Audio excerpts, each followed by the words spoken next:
I'm so pleased to introduce the 2011 Homegirl hero, Shayna Welcher.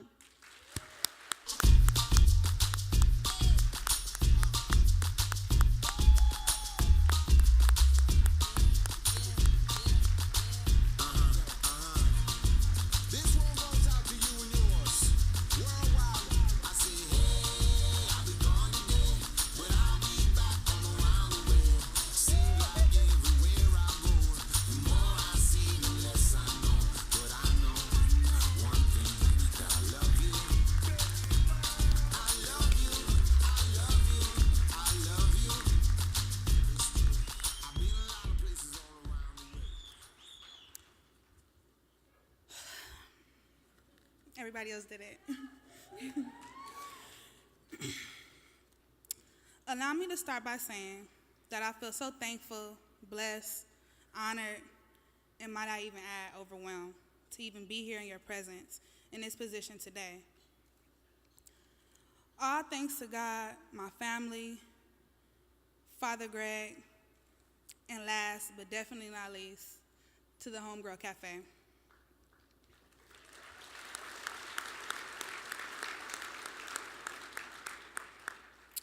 Father G and the lovely Patty Zarate gave me a chance to join this family in 2007. I accepted their offer, and in less than 4 years, I went through tremendous ups and downs. Although I must admit, times were difficult for me, but I wouldn't change anything with my family for anything in the world. Every time sorrow is endured, blessings arrive. Before changing my life, I became immune to sorrow, pain, and hardships. I truly believe everything happens for a reason. I mean, what can I say? Look at me now.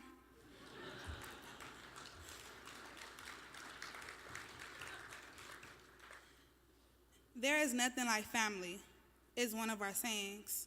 To be honest, Homeboy reminds me of my neighborhood and my family at times. I was born into a beautiful family, but there also existed gang members, pimps, drug abuse, and the list just goes on. I didn't know the road to destruction could be so fun, but had I knew what I know now, I would have never took the easy way out. My mother and father both in and out of prison, and later on became addicted to drugs. In results to their actions, I had to go live with my grandmother. She is one of the sweetest people ever. I began to change for the better. I started tap dancing, I did drill team competitions, and I even did sports. Soon after my arrival to my granny's, she met a younger man, an outgoing kind, but whom she quickly fell in love with. All was well until his past was revealed. Sometime before meeting my grandmother, her husband was convicted of statutory rape. Under these circumstances, he and I could not be able to live in the same home. So I guess it was decision time for my granny. She decided that it would be best for me to go live with my auntie, whom was actually fresh off drugs.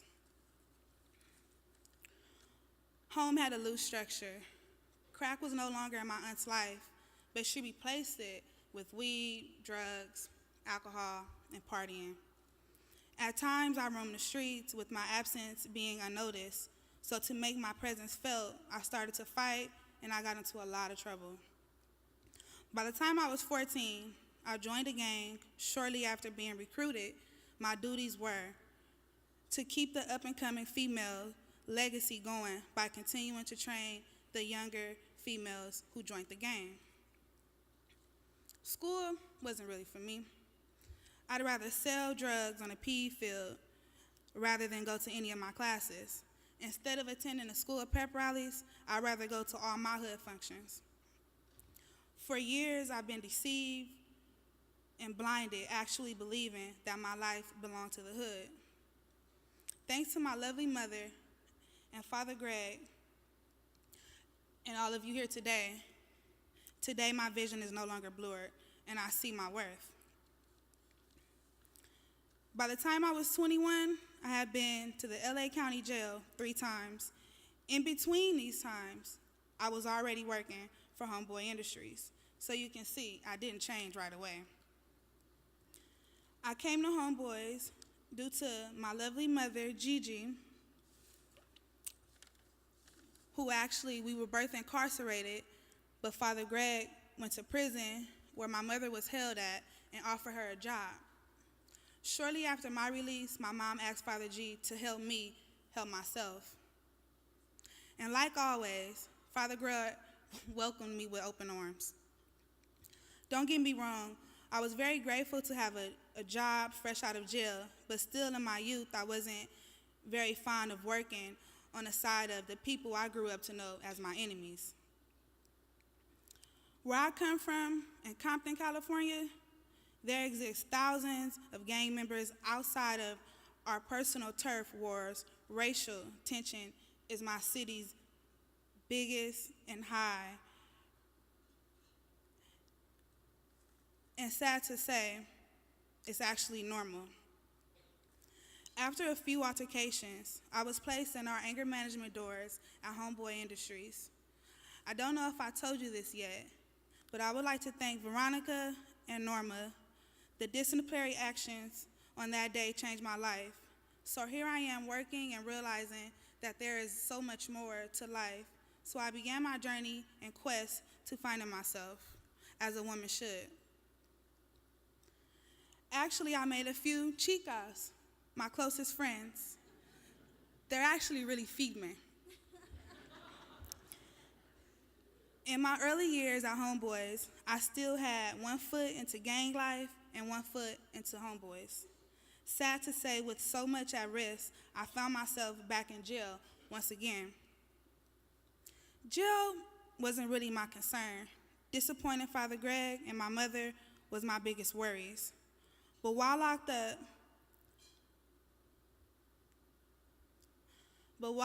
up, one of my closest friends took his life by jumping into the lake in our hood at Magic Johnson Park. He was an up-and-coming musician. Whoever knew that Lucky would say his last verse there? Who could even imagine? God bless his soul. I used drugs and alcohol to self-medicate my pain, frustration, and temper.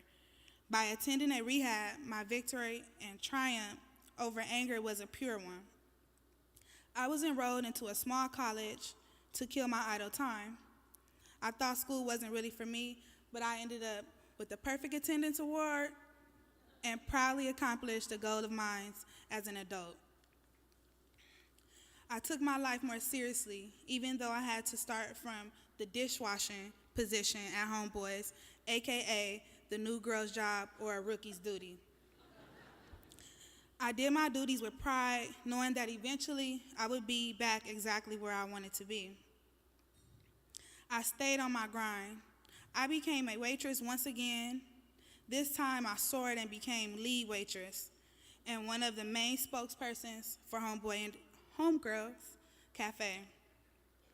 I visited schools, and I was actually chosen to fly to New York to share my testimony with the troubled teens. At this time, I was at my highest peak at Homeboys, and I owe it all to my mother and Father Greg and my boyfriend, Dennis Payne. And last but not least, Miss Patty Zarate, for never giving up on me. I am no longer rough around the edges. I've been smothered and molded into a woman who knows her purpose. I'm so privileged to have moved on to the Black Hack Bakery, where I can continue to be a part of Homeboys simply because we also sell their breads there. And last but not least, I would like to thank the owners of the Black Hat Bakery for accepting me into their newfound family, Niall, Nick, and Bob. Thank you.